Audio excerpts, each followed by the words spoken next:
right, so we are at the Experience Live, and we are having a very special Ask the Expert with Wood Floor Restoration King. Kang. Kang, Okay. I'm sorry. K-A-N-G. There you go. Kang, Courtney Lee. Courtney, could you tell us a bit about yourself? Well, hello. Yes, my name is Courtney Lee. I am resigned out of Lawrenceville, Georgia, which is, if you never heard of Lawrenceville, Georgia, it's about 30 miles from Atlanta. Okay. A little bit about myself. I'm 42 years old. I started out in the carpet cleaning industry at the age of 19. Oh, man. Yeah, and that was back then where you had to go to the newspaper, the AJC, to get a job. And I'll never forget, I saw this article that said hard work, high pay. And I called this phone number, and it was a carpet cleaning company. Mm-hmm. And I went in there for an interview, and it was now that, a lot of us know, it was a bait and switch company. So we used to go in at like $35, but we have to do like these crazy upsells. So we could take like a $35 ticket going in the home to like $400 or $500. And for me, that was a bad experience because I never been like a pushy salesperson. Right. And that's when I realized that. So I used to have clients used to kick me out their home. So long story short, oh, man. at that era, 20 years ago, the industry was really dominated by a lot of multi-truck companies, multi-truck companies where they have like a lot of trucks. So after that one company, I worked for maybe another 7-8 companies because it was so easy to get a job because they was always looking for new talent, new employees. And then at the age of 28, which is the same year I had my daughter, is when I started my own business. So I started my own Truman. It was Truman Steamers, and I have a very unique story of a lot of not understanding the business side of even getting into business. I knew how to clean. And like the soft skills. Yeah, there you go, the soft skills. And so just getting into the business with a portable and some road signs and some business cards. And I basically did that for 5 years until I have what I call my rock bottom moment, when I hit rock bottom. And I had to do what I call a revamp. And that's something that I want to help a lot of other cleaners, just not even just cleaners, just people in business in general, learn how to revamp your business. And like you were saying earlier, it's working on those soft skills. So after revamping myself, I say about 3 to 4 years after really focusing on my revamp, really focusing and homing in where I wanted to be, about 3 to 4 years, I started to see the payoff. And eventually I got my first truck mount, started to, raise my prices each year. And I noticed that I started getting better homes. I started working on my appearance.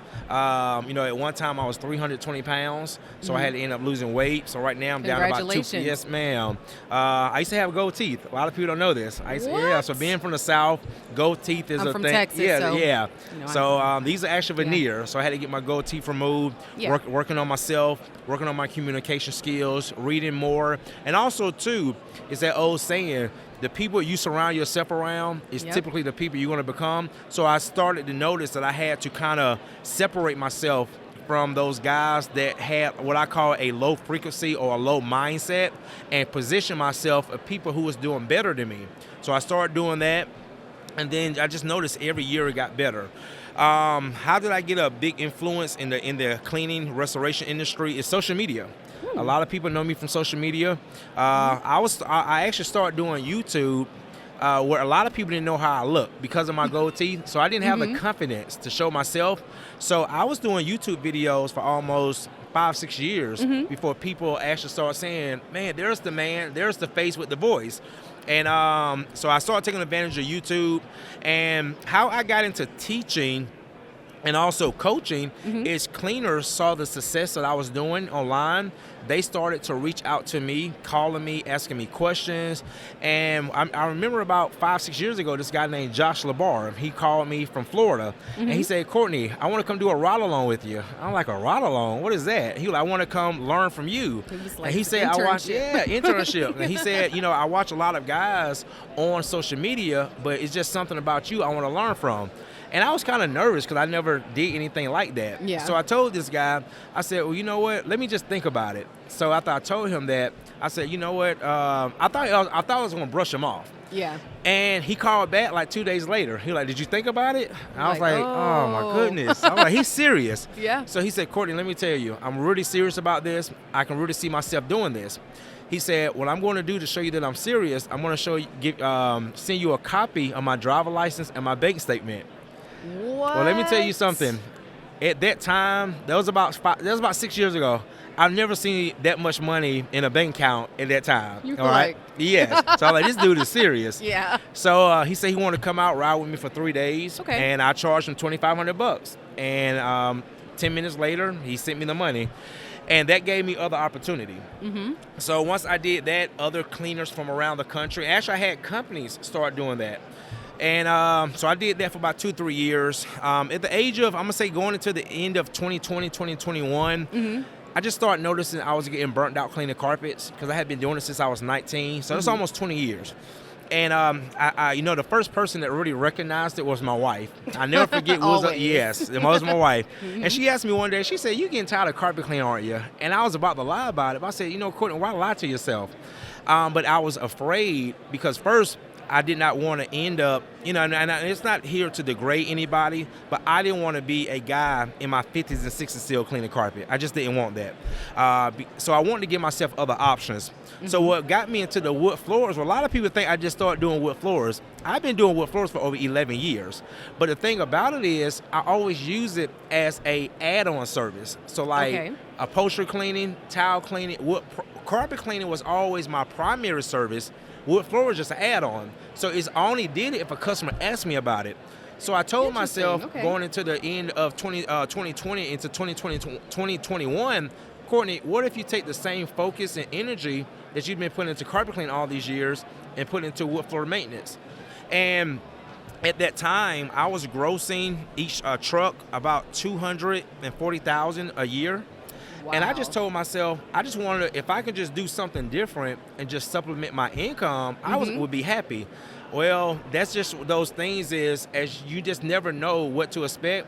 So that first year of 2021, I went straight full time. I got a whole nother truck. I wrapped it strictly for wood floors. I got I got a whole nother business, EIN number, LLC. And that first year, myself doing wood floor maintenance, I grossed $480,000. So that was the goal. Yes. Okay. So I was like, wow. So again, with my YouTube presence, a lot of guys started seeing me doing it, and that has basically created this whole thing for me of coaching wood floors, of people just seeing what I'm doing on my Cleaners Connect group and also my YouTube channel. Right now I have a 3-truck operation. I have 2 full-time employees. I have a few subcontractors I work with.